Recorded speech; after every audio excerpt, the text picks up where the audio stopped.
transmission repairs? We've got the cure for your car. Dr. Automotive, keeping your car running smoothly mile after mile. Visit our website, smyrnaautorepair.com.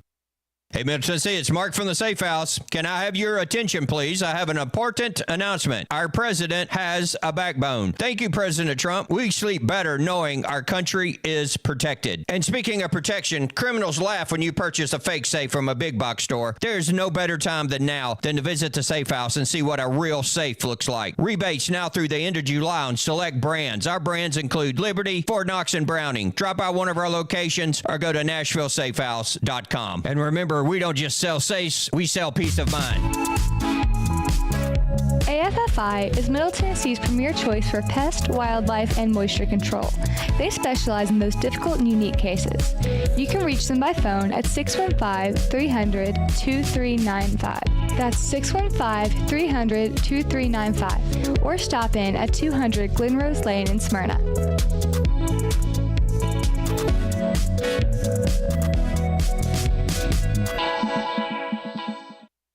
My wife and I enjoy going by Yard Sale Inc. We usually go to both locations, the one in Smyrna as well as the one in Murfreesboro. A lot of times on Saturday mornings we stop by, and their inventory changes weekly, so you never know what you're going to see, and it's mostly open box. The name fits it. It's exactly that. It's a yard sale. If you don't totally agree with the price, the staff is always friendly and nice and willing to work with you. That's the Yard Sale store in Smyrna at 111 Enon Springs Road West, in Murfreesboro at 204 South Front Street, and online at bestdealintown.com. Hi, this is Allie Dowenhauer with Isaiah 117 House. Isaiah 117 House provides physical and emotional support for children awaiting foster care placement here in Rutherford County. We are changing the way foster care begins, and those kiddos are brought to our house to hang out and wait for a foster family, and they're given everything they need. We support foster children, DCS, and foster families here in Rutherford County. Visit us at www.isaiah117house.com or visit our Facebook page, Isaiah 117 House, Rutherford County. Hello, I'm Roger, one of the tour guides at Sam Davis Home, 1399 Sam Davis Road in Smyrna. To learn more about Sam Davis, Smyrna's boyhood hero, we offer tours Monday through Saturday, 10 a.m. to 4 p.m. No reservations required. To book a wedding, creek house rental, field trip, or any other event, contact Jenny Lamb, our director, at director@samdavishome.org. Visit our Facebook page or give us a call at 615-459-2341. Hey, I'd like to tell you guys about the Crusader Auto Works in Smyrna.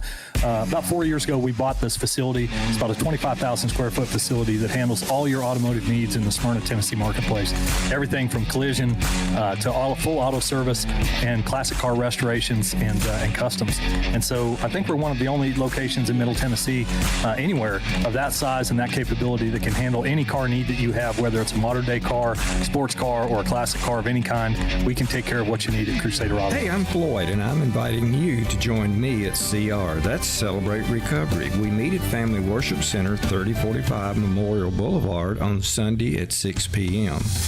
We're a 12-step Christ-centered program that offers help for all the hurts, habits, and hang-ups that's causing you pain.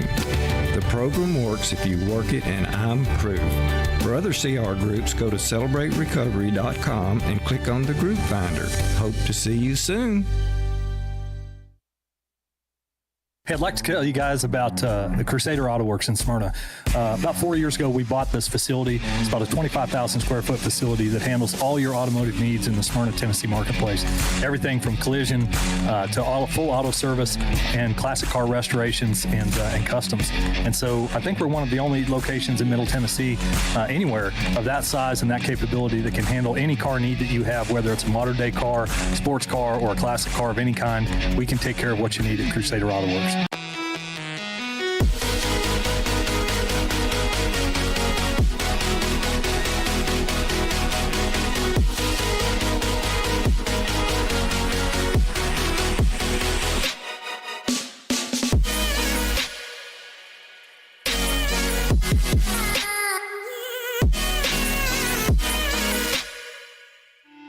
This is Conversations with Mike Sparks. Are you concerned with the state of America, your state, your community? Then you're in the right place. State Representative Mike Sparks. He and guests are here to talk about local politics, history, faith, and freedom.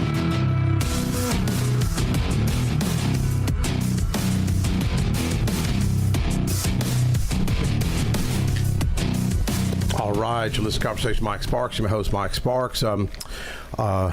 Busy day today.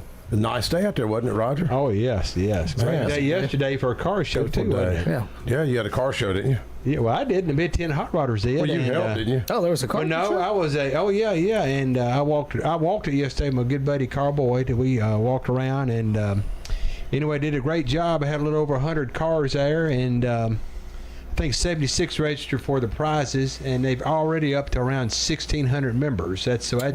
Wow. Yes, so right at 1,600.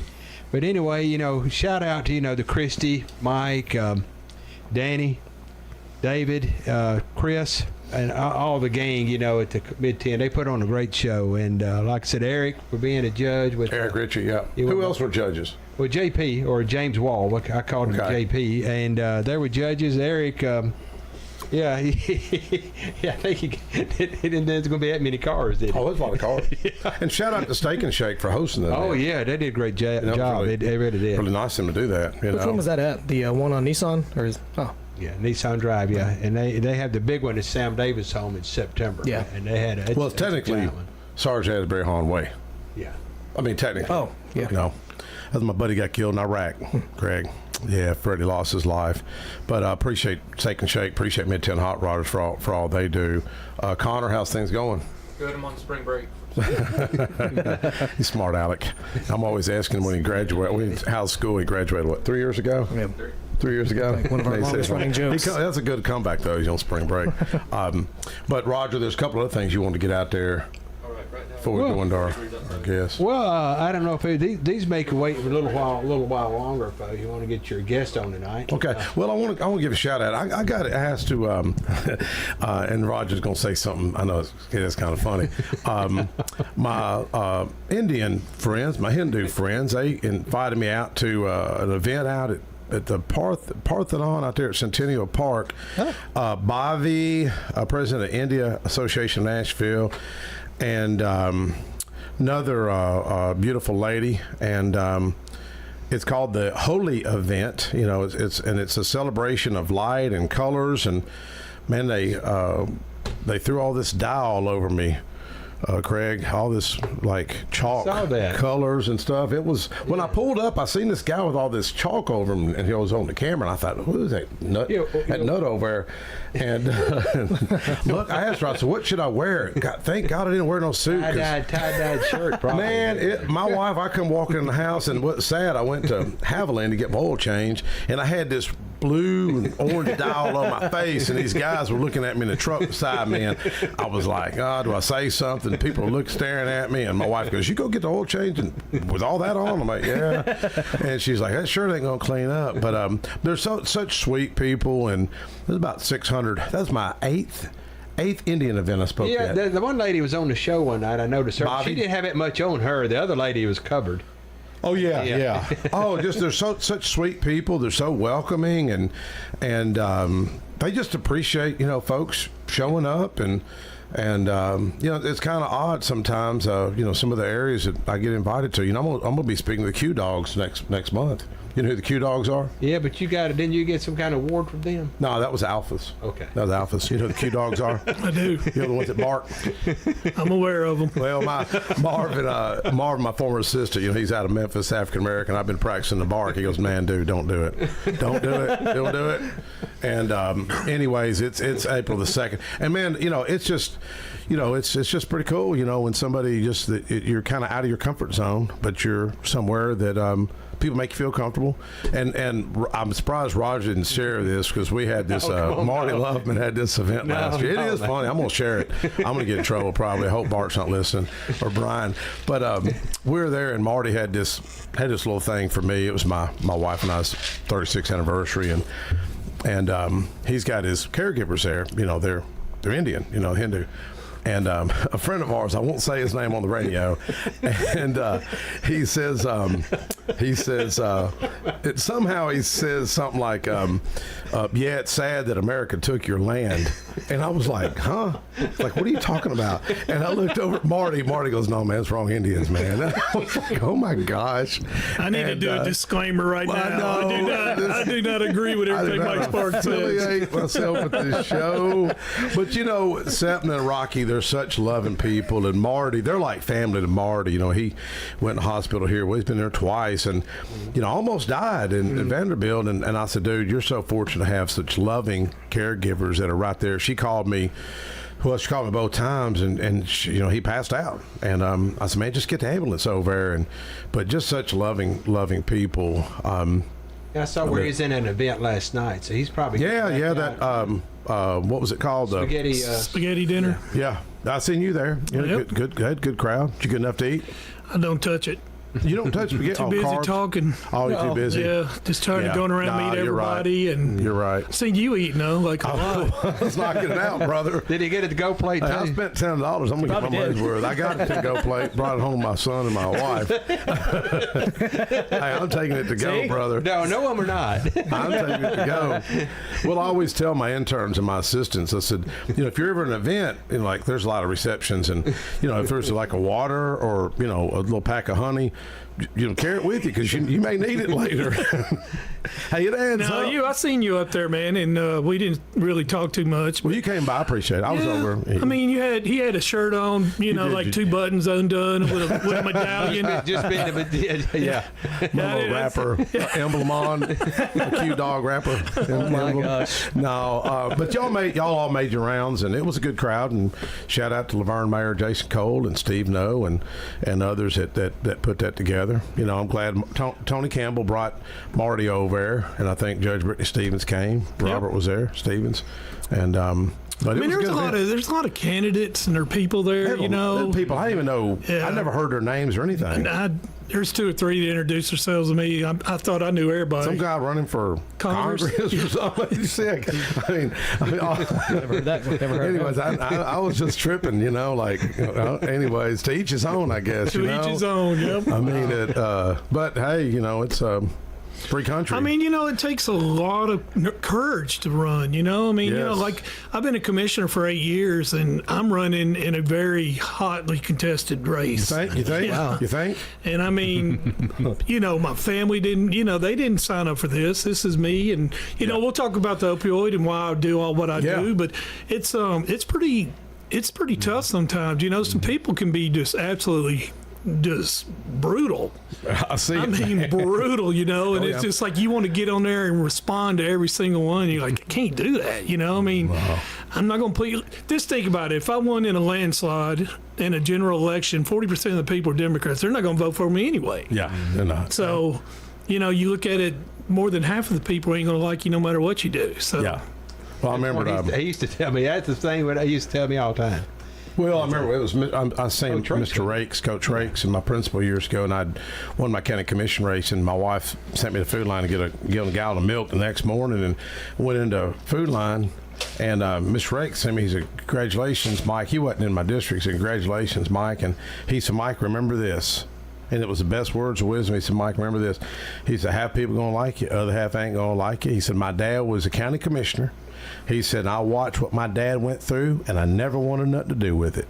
It's tough. I mean, it's a thankless job, and, politics isn't about service. I mean, leadership ain't about politics, it's about service. Yeah. And, a lot of people don't realize that. Like,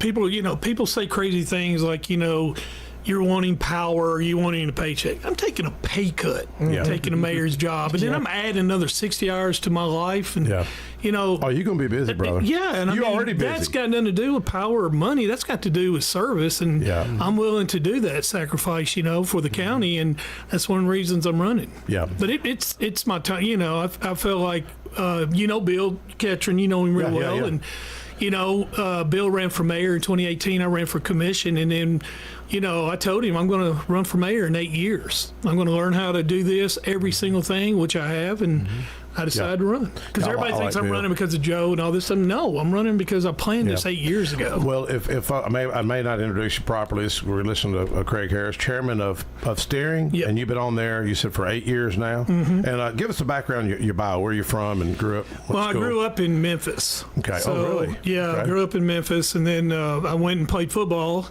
and never came home.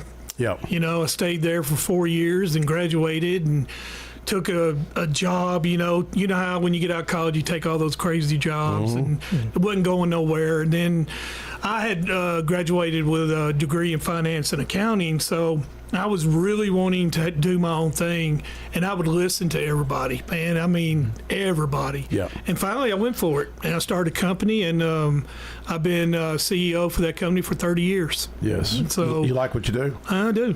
What do you like about it? Well, the biggest thing is I started it from nothing. Yeah. And then if you can ever put your mind, if a boss can ever put in his mind that your actions and what you do and your decisions affect people, like whether they eat or whether they can pay their bills, your decisions matter. And I love that challenge. Yeah. And I love it when, like I said in a speech, I done steered this company through inflation, stagflation, marketing trends, recessions, COVID. So you were operating strong. during the 08, 09, 2010, 11 recession. Hey, if that tells you anything, that was rough. If this company survives that, then we're a top company. Man, and we've been one of the biggest companies for, in the drywall industry, going on probably 15, 20 years. But don't you think those tough times is what taught you the most? Yeah, it was my best management. I mean, Really? it tested me, to the core, because I went from, around 117 people down to 23. Yeah. And I mean, and just, heartbreaking. Did you lose? But if you cut the head off, the body dies. Did you ever get so tore up, like you lost weight, your stomach's like growling, and it's like when you have that many people, some of them are not. You don't have a relationship with. They workers. You don't have much interaction. But when I got to the core, it was very hard on them. It's as well as me and my family. Well, speaking of family, you're a beautiful wife, and how many kids you have? I have Susie has been with me. We've been together since 01. I got a daughter Reagan and a son Trey and another son Seth. Yeah. And Seth goes to Swanee. He's up there, and then Trey works for my company. He'll take it over. Yeah. The how old are they? Trey's 22, Reagan's 30, and Seth's 20. They grow up fast, don't they? Man, yeah. I mean, I have never really thought about age until recently. I'm going to be 60 in July, and I never really thought about it. I always felt like I was, Superman, but... You don't have grandkids or nothing yet, none. do you? Yeah, none that you know of? That'll really change. Your life will really change when you get grandkids. We talk about it all the time. It does change you. It does something to your head, man. You just look at life totally different. Well, it's a new beginning. The thing I loved about our kids is we used to go to Universal Park in Orlando. Oh yeah, bunch of times because I was homeless when I was 17, and I never had any. My parents were never involved in my life, and I never got to experience things like a amusement park or stuff that people take for granted. So when I got older and had kids and money, I went just as much as they went. We go 3 or 4 times a year, and they don't like that no more. They don't want to go. I'd go right now. Which one's your favorite park to go to? Universal. Is it? Yeah, without a doubt. Yeah. And they don't want to go anymore. And so when the grandkids get here, then I have an all reason to go again. Going again?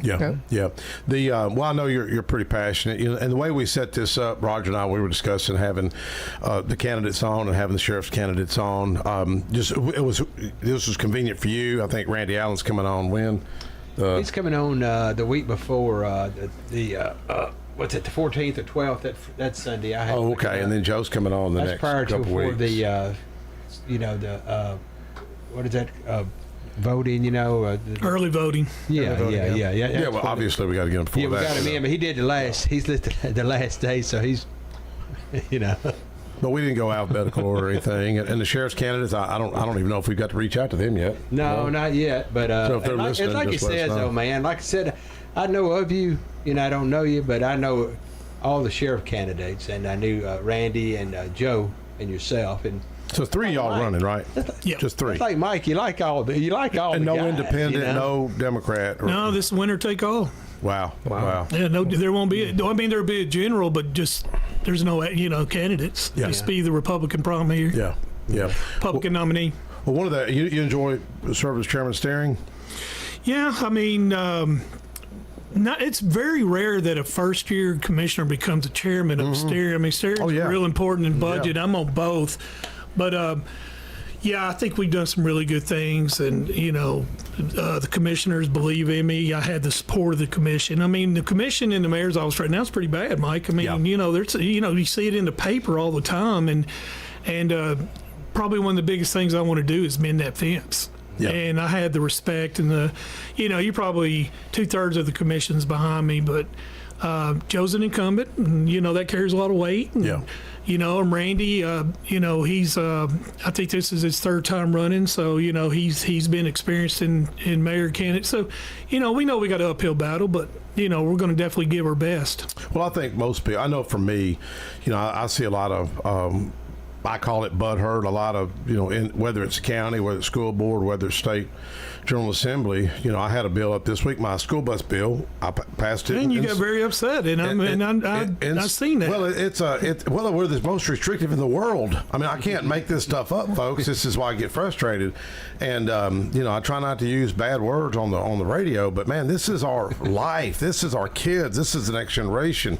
Kids being left at bus stops. I mean, this is really happening. And so I passed it, but I told our press secretary, I said, watch this. I said, I'm going to get Justin Pearson to vote with me. And, Justin's one out of Memphis, Rutherford County. Yeah. And, but, I get along with him. I went over and said, hey, man, I need your help. He's on transportation. It was 2 Democrats and both chairmen. I'm undoing both their bills. It was the chairman of full and sub that passed the bill years ago, making it the most restrictive in the world to drive school bus. It's going to be 25. And I tried to go 21. I'll amend it to 23. So I had 2 Democrats, probably was against it, and then another guy on the committee, his wife didn't want to vote for it. So 2 chairmen. So I was like, man. So I went to Pearson. I said, hey, man, I need your support. I said, I got both chairmen against me. I got Homeland Security against me. I got THP against me. But I got the president of NAACP, David Settle, showed up and helped me. It was, God works in some mysterious ways, man. Yeah.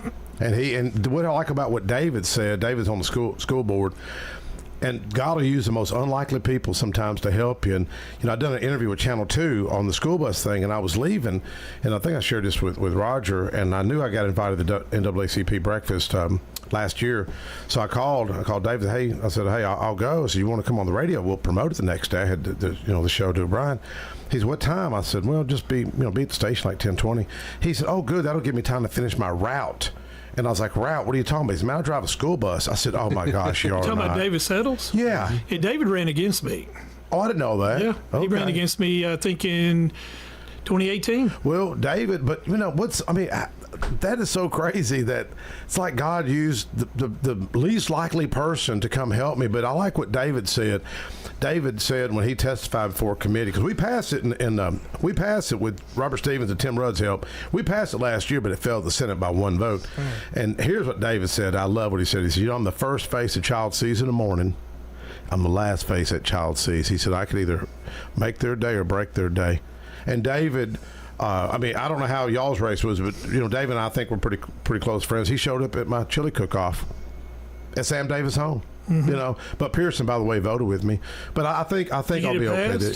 Well, I got to go to the full committee. I think we'll be okay this year. What about Senate? They already passed it, which helped me. Really? Yeah. Then you should be okay at the Senate. Well, it's just so frustrating because it's, you see something, you're passionate about it.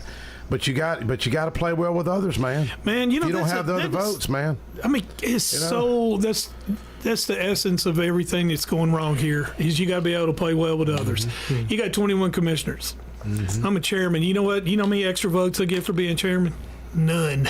I have 1 vote. Yeah. Every commissioner has 1 vote. So you got to find 11 votes to get something passed, right? Mm-hmm. So you got to be able to work well with others, and on your level, God, it's up to another. It's frustrating. That's crazy, but man. But because you and I were sharing out in the foyer, you're frustrated about.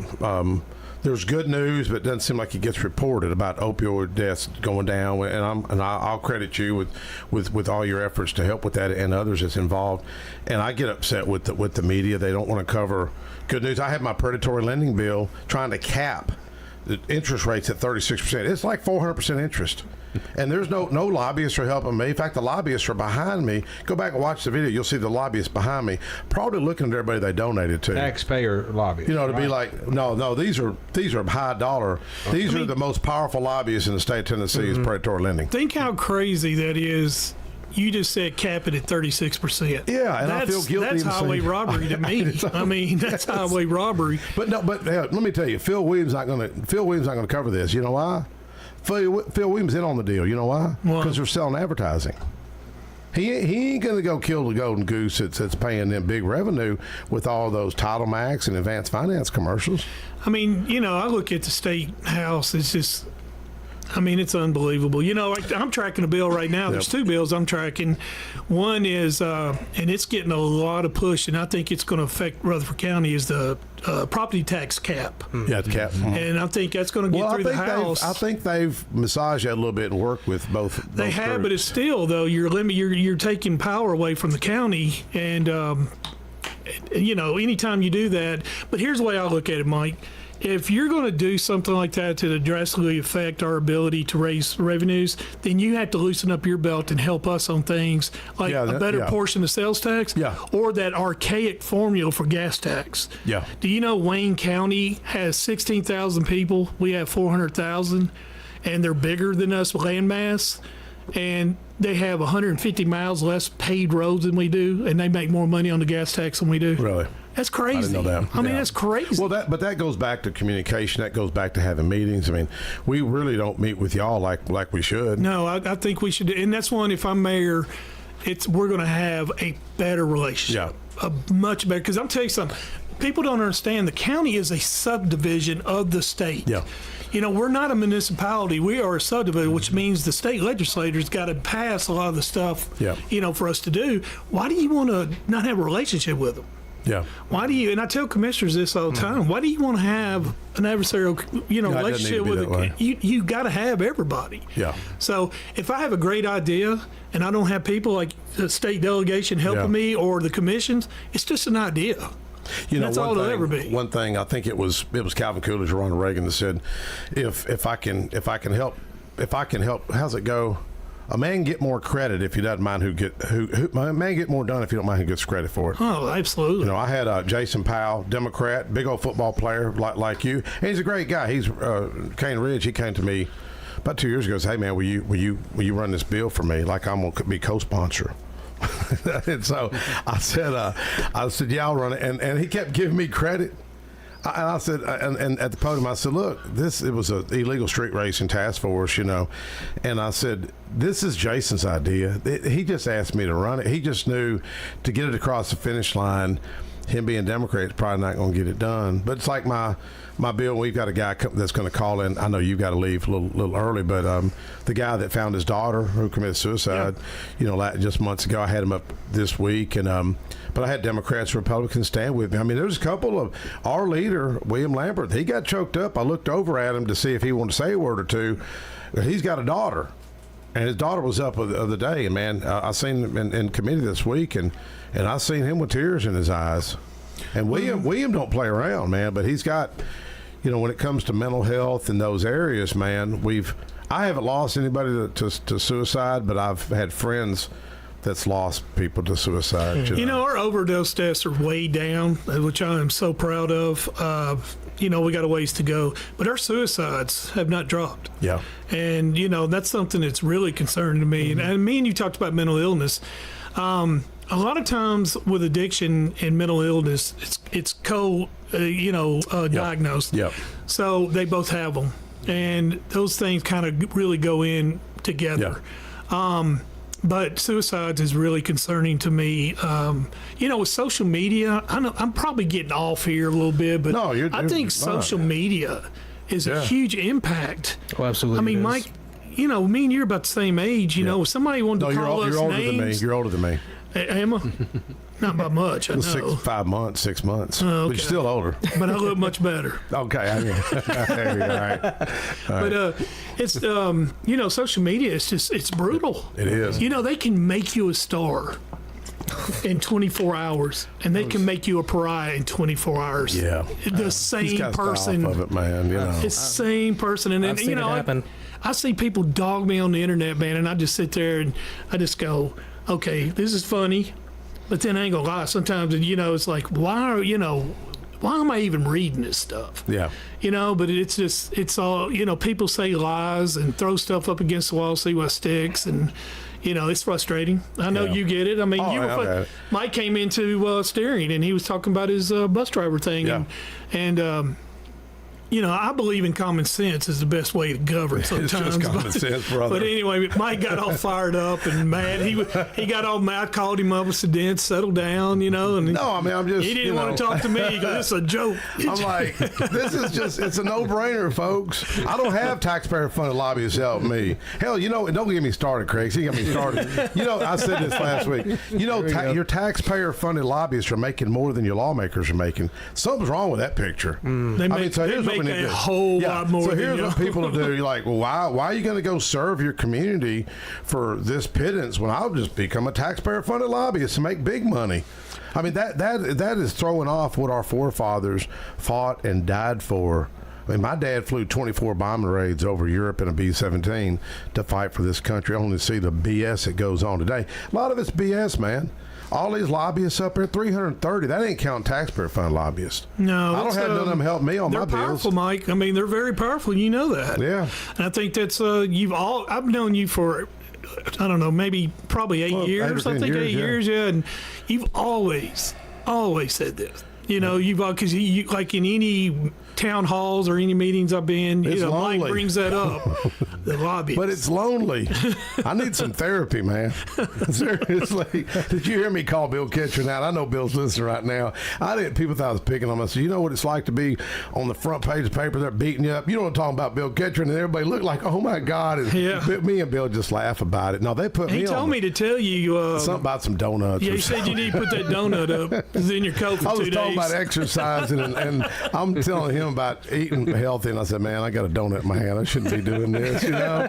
But no, it can really devastate you because, you know, they put me on the front page, painted me as Islamophobic and a homophobic, and they should have put arachnophobic.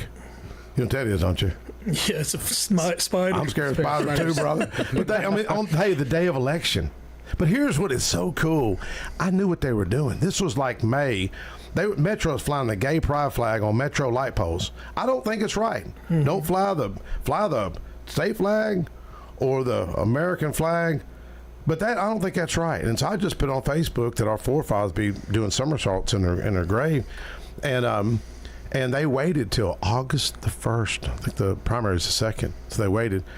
And I knew what the report, it's like the Lord just gives you a premonition. So I emailed him back and I said, Dr. King once said, our lives begin to end when we become silent about things that matter. I said, go read Genesis 50, verse 20. Genesis 50, verse 20 is where Joseph, who had dreams, said, what you meant for evil, God meant it for good. You know, I jumped 20 percentage points and I can prove it. Because the polling was at 58 and I come back almost 80. I mean, a whole smear campaign, but give God the glory for it. It lifted me up. It helped me. But I've been through that, man. My wife was crying when I got in that fight with Ernest Burgess over the PCC, private probation company. They were, you know, it was a smear campaign. My wife was crying, and my youngest son, and I'll tell you straight up, I mean, he may be listening, he may not be saying it. He got arrested that time. It was for drinking. My wife was crying. I mean, you talk about being lonely and out. And I told my wife, I said, I'm not worried about this. I said, God's going to fight this battle. I said, and I started naming battles like David. You know, David had to fight a lion, fight a bear. And that's what's so cool about David. Go study his life. And what was interesting, 3 days later, a judge released 16 inmates, and they got sued for $14.3 million. And the same reporter that put me in the front, I think it was really his editor, he said, Mike, God's using you, brother. I've watched you.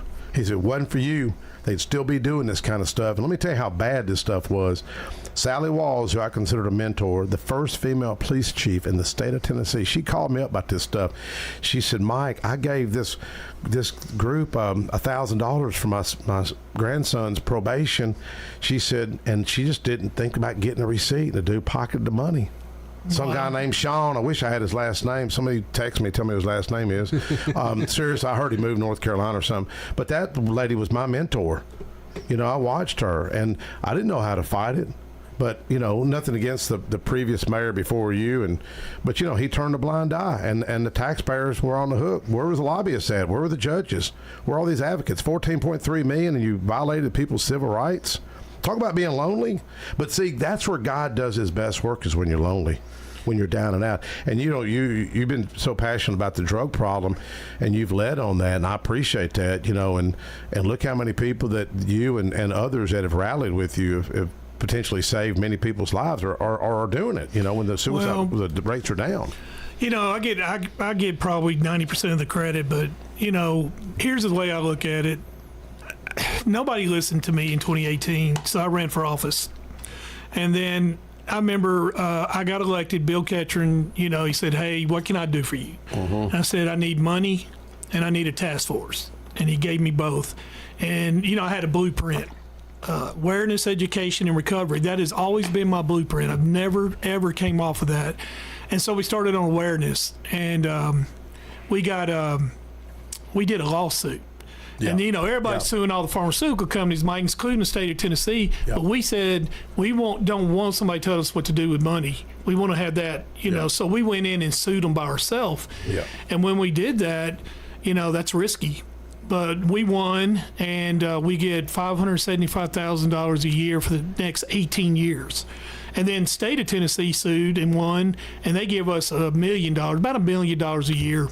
And we've given out over $2.4 million, I think, maybe less than that. But so we did awareness, man. I've put billboards, direct mail, videos, social media. I did everything. I just flooded. And that started working. And then education, and this is the one I'm proud of. I had an education program I wanted to teach. It's comprehensive. It's not nowhere like DARE and all those other ones, which I thought were watered down. So I really pushed hard on this, and the school superintendent said, I'll give you a pilot program of 3 schools, 300 and I think 86 or 96 kids. So we got that, and then you talk about God, COVID hits. So all that momentum I had is gone. Nobody cares about anything but COVID, so I had to start all the way over again. So I did, and finally we got into schools. It was a success, and next year we went from 396 kids. We're going to be teaching that program to 42,000 kids. Wow. Yeah. And that's amazing. And then when you talk about recovery, you know, we worked with the sheriff's department. We worked with the 18 different organizations, and I mean, you can't deny we're doing some good things, Mike, with the numbers. I mean, our deaths went from, you know, 140 in 2021 to 65 in 2025. And overdoses are down 53%. I mean, Tennessee is nowhere near it. And Tennessee, or the state, is telling all the other 94 counties, if you want to do this right, do what Rutherford's doing. And we're the state, you know, we're standard barrier. I appreciate y'all help my friends over at Hustle Recovery. Man, you know, that's a great story. And if I got time to tell that story, man, this is a great story. So they come to me and they want to do something that's called respite housing. And it is where people want to go to a rehab facility, but there's no beds. So usually those people either relapse or die, you know, or go back and, you know, where they are. So they had this great idea. Hey, we can hold them 96 hours, and then we'll monitor them, and then we'll give them a ride to the bed when it opens up, or the rehab. Great idea. You know, great idea. So I was like, I'm in. Well, then I find out Troy is on probation for being dealing drugs. And y'all don't know me, but ain't nothing in this world despises me more than a drug dealer. And so I'm out. You know, I mean, he asked for $200,000. I just couldn't see me doing this. So we get to the meeting of the board, and he already got to the board, so we had to vote yes or no on him, all right? So we get there, and I'm just praying, like, what do I do? You know, because the idea is so good. But then I couldn't get past him. So he said, can I speak? And I said, yeah. And I said, well, what do I do? You know, because the idea is so good. And but then I couldn't get past him. So he said, can I speak? And I said, yeah. And I said, well, and he spoke, and it was moving. He cried. Oh, yeah. It was moving, and so sure enough, the vote was 3-3, and I'm the tiebreaker. You know, and I'm sitting here. What's the odds of that?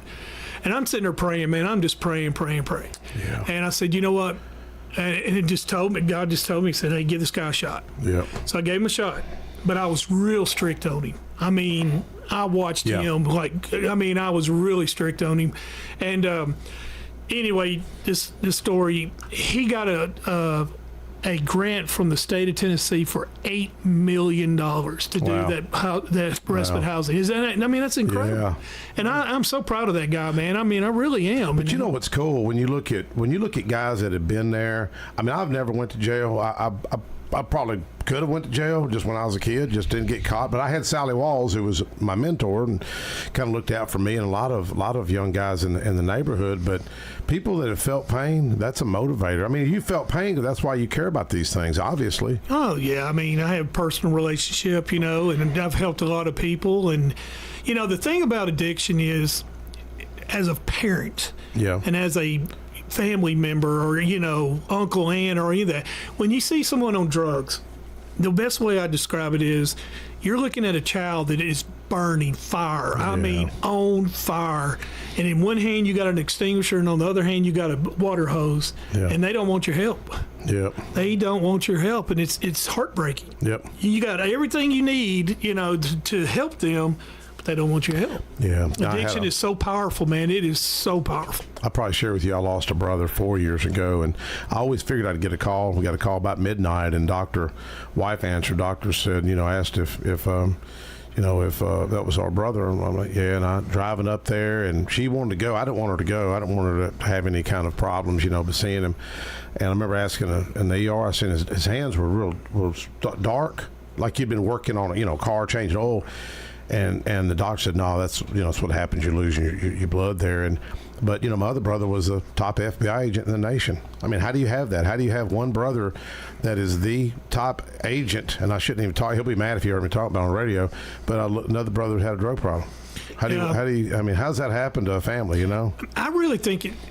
I'm not an expert, but it's environment. I think it's, the type of friends you keep, and, you could have, there's a lot of people that struggle with mental illness, and, there's a lot of things that with addiction, but also pain.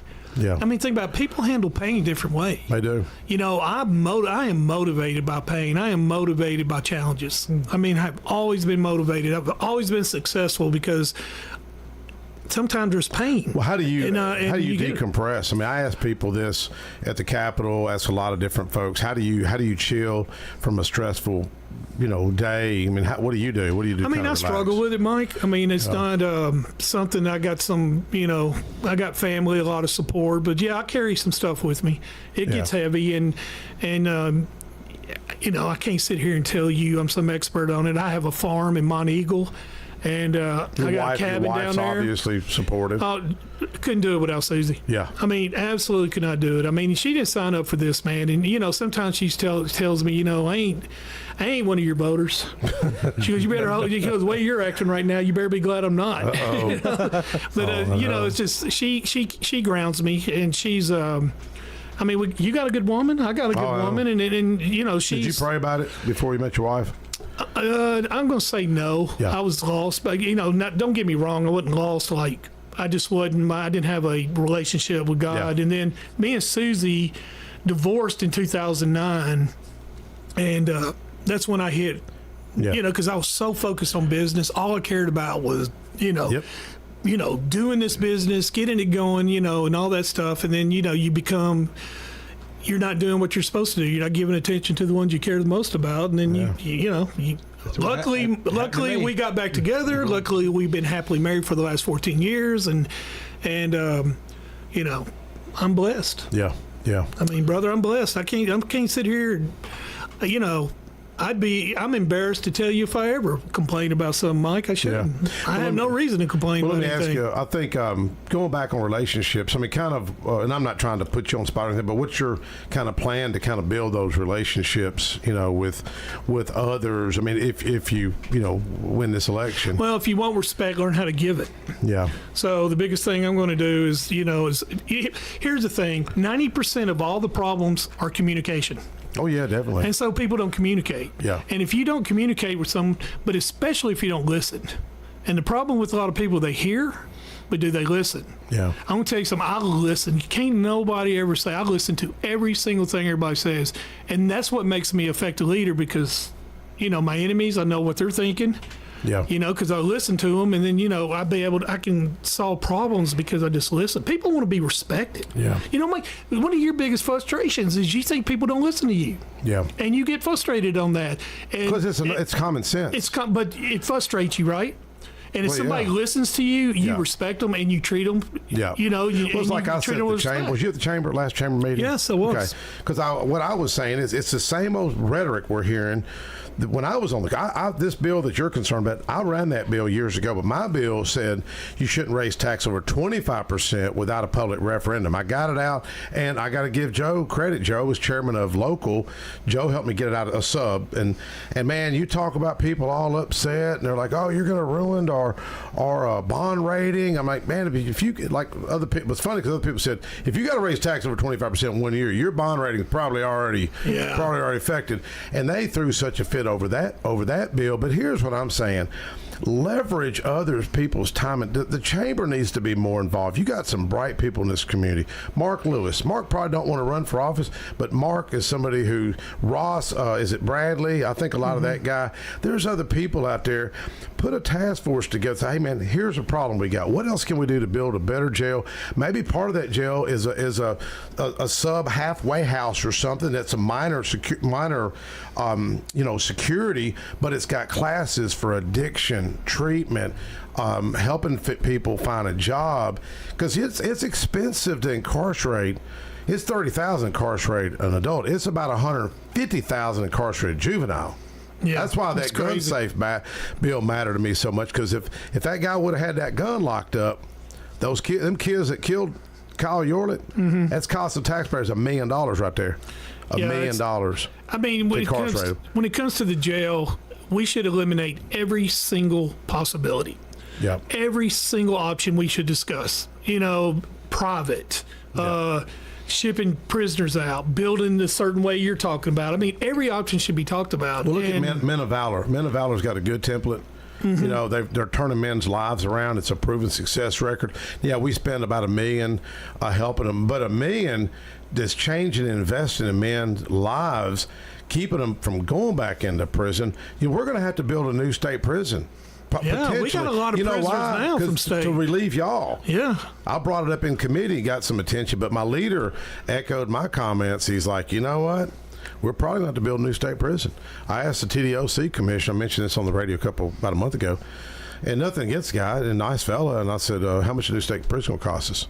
He's like, he didn't have an answer. I'm thinking, man, you're the commissioner, you don't have an answer? But I've seen that in government. Well, you ask somebody, you think, well, this guy should have the answer. They don't have the answer. I mean, think about it. Our debt right now is $500 million. Right now. We got a high school we got to build, and we got a jail we got to build. Going to double our debt.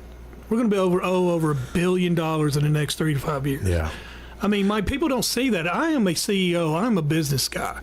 We don't need a politician. We don't need a nice guy. We need somebody that knows business, somebody that knows how to run economic development and deal with these things. And that's what I bring. I've been on budget, and I've been dealing with the budget. I know everything about the budget and how it is here. And, and it scares me. Yeah. I mean, a $500 billion jail. I mean, that's crazy. When I look at my grandbabies and I'm thinking, what's traffic going to be like in Nashville? Can they afford a home? I'm thinking about jumping up my life insurance and posting them down on it and making sure that they're taken care of if something happens to us. Look at the drug problem. Look at that guy ran from law day, killed that young lady and right there at Laverne on the county line. That area right there, I brought it up to TDOC, to THP. You can't get Metro Police on the phone. And if people don't believe me, call 862-8600. You're going to be put on hold. They're going to have you press 1 for Spanish, 2 for English, and it's ridiculous. A guy passed me today doing about 90 on the interstate. I called Metro. By the time they got to me, I said, look, I was at Haywood Lane. I said, this dude's in Murfreesboro by now. I mean, it's too late. And I just told him, I said, man, I get so frustrated with y'all. That's why the Tennessee, we've upped the budget for troopers. We got more troopers out there. The troopers ain't playing around. And Smyrna don't play around. Smyrna is so tough on crime, they're writing tickets in Laverne. I was going to that spaghetti. Did you see them on the side of the road? Hey, they had people pulled over in Laverne. Smyrna's writing tickets. Did you see that? Yeah. They don't play around. They don't. Sheriff's Department and Murfreesboro City Police. And Laverne's tight. Yeah, Laverne. We got a county. We really got some good cities. You ever get pulled over? Yeah, I've been pulled over by Murfreesboro City Police a few times. One night I felt like they were after me there for a while. I was arguing with Truman Jones, the sheriff, one night at public safety. I'm leaving. I'm going home, and I had a dually time. And all of a sudden, here come a deputy. I was like, oh my God, they're retaliating. And he was really nice. My trailer light was out, and he just fixed me. Well, I got Craig. You're welcome to hear this. I want you to hear this part of the legislation that we passed this week. I know you've got to cut out, but if you want to hang out, you're welcome to it. But this is, I know it's something you'd be passionate about. But if you got to cut out, feel free to take off. And I've got Avery Kelleher. Avery, how you doing? He's not on mute. Avery, how you doing? I'm doing well. How are you? How you doing? Good, sir. Thanks for calling in. You were on the radio with us a few months ago about the loss of your daughter, and this week, we passed the legislation honoring your daughter, and it looks like, you and the Jason Foundation Director Clark Flatt had some good conversation and got to meet, and, Democrats as well as Republicans stood with us on the House floor this week. But tell listeners about what you kind of went through and what you're doing now to help other students. Well, on September 11th this past year, so roughly 6 months, I had found my daughter had hung herself. The only thing we can deduce is she went down a rabbit hole on TikTok. Yes. Hundreds of depressional posts, and then a post that actually read, "I'll be hallucinating while the rope tightens around my neck" on September 12th. Yes. And we think that was the pivot that got her to do this, because she was always, blue-eyed, blonde-haired, ready to go, ready to jump in and have fun with everything. She was planning for college in the big cities. Don't know which one, but she was looking everywhere. She loved Nashville. But she had her alarm set for the next day. She ate. She cleaned up. Wow. She had. We had plans to go get her permit that following Tuesday. So, like I said, this was literally out of the blue. Yes. And the fact that God has partnered you and our ministry together, and then the Jason Foundation is just an honor, because it wasn't many hours after the shock that has rocked our family for life now. Yeah. The Lord had spoke and said that we were to confront bullying, mental health, and suicide head on. Yeah. And that we would reach 1 million people. Amen. And when you look at that in our perspective, we're like, oh man, 1 million, I can never do that. Well, you're right. Yeah. How many you reckon you reached? Was it Thursday morning? Where were you up? Thursday morning or Wednesday morning? Tuesday morning. Afternoon. Okay. How many folks you think you reached there? Cumulatively, since in the 6 months, I believe we've reached just over 100. Yep.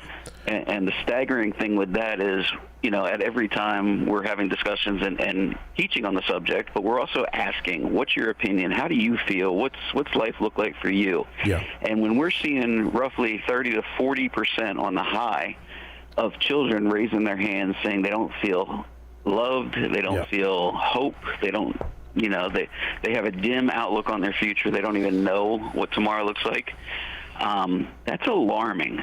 Yeah. We've had kids share with us that, the pressure that we put on our kids is devastating. But, we have to also talk that we as parents, we've got to push them. Yeah, exactly. Yeah.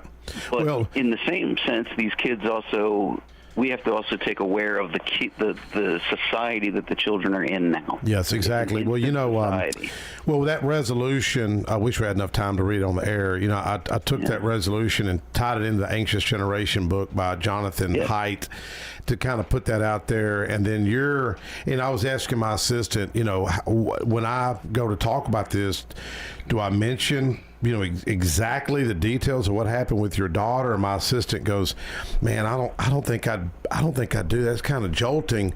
And I said, but that's what I want. I want the audience to be like, whoa. And if you look, did you notice every person in there was paying attention? You couldn't hear. They were glued, yeah. You couldn't hear. If you dropped a pen, the speaker probably would have looked over, like, who dropped that pen? Right. I don't know if you've seen the guy beside me, William Lambert, or beside you to your left, and Johnny Garrett. Johnny's running for Congress. I think he got pretty choked up. He's got a daughter that I think is 14. That's actually what he said. He said that in this day and age with his 14-year-old daughter, he's his alarms are on high, and he's not sure what to do and how to watch and how to not intrude, but yet be aware. Well, you got everybody's attention, and Clark Flatt, that's the first time I've got to meet Clark, and what was cool, he come to my office about a month or 6 weeks ago, and he said, man, I just left the governor just now, and he said, the governor asked me, did any representatives ever call you? He says, well, it just so happens Sparks called me, and that's where I'm going right now. I'm going to his office. And now awesome. Somebody come out, I think it was Lambert that told Clark that we need to make sure this is recurring funding for them. I think that's what he was saying. Yes. Because right now it's just year to year. It's not really recurring, but no, I think people need. You said hope. Hope is a real thing, and we've got this men's group that Roger comes out. We got a lot of folks come out, and it's called Men of Hope, Hope Fellowship. In fact, my mentor paid that church off when he passed in his will, and it's a different congregation now. But I think people need to be connected. Somehow, and loneliness is a serious problem. Absolutely. I know there's resources out there, but in the time and the suddenness and the shock of it all, we had no idea what to do. Obviously, we hunkered down in the grief, but then it was like, well, I want to honor her. What do we do? How do we stop others from ever having to experience this? Yes. And that's where We Live for Riv has come into existence. And we're, like I said, 6 months in, had the pleasure of partnering with you and honored, to say the least, for this resolution that you partnered with us on. And just, to think 6 months we'd be standing on the House floor sharing. Well, that's a God thing right there, because exactly. Because I was thinking, I kept talking to my assistant and other people, like, man, how can we put this together to where we just bring everybody together, and I was going to have you go to committee, but then I had other bills I agreed to carry for people, and I didn't have enough slots, but it really worked itself out, and I think now there's a guy that reached out to me the other day about a group that maybe you could get tied up with. Ron Alley was talking about a group called Wired Human. We're going to try to have them on the show here the next few weeks. I think they're meeting with the school system, Rutherford County. It's about the rise in social media and suicide and depression and those areas. I think it's also kind of student led, if I'm not mistaken, but if Ron's listening, maybe he can text me the number. But I'll text you Ron's number right now and reach out to him for that contact, and maybe that could be a potential partner with you on this. And I know. Well, how are you doing health wise? I know you've had some setbacks. Yeah. Well, any listeners got an extra kidney they want to share, I'd be glad to take it. Bless your heart. Well, you're on dialysis 3 days a week, aren't you? Yeah, this is my fourth time, and it's strenuous on the body. But I'm sorry. Yeah. I've got a mission and got the prayers, especially, let me just speak volumes on Mike. The first time we ever met, and he grabbed me and he prayed. And spirit-led, faith-filled prayer. Well, I've seen with this man. Hey, I've seen miracles happen, brother, so let's be praying for a kidney, okay? Amen. All right. Well, I'll catch up with you, man. All right. Thank you very much. Avery. We'll see you. care, Avery. All right. Thank you, Connor. Thank you, Roger. Thank you, Craig Harris. And thank you, Jeremy, for filling in. You'll see y'all next week.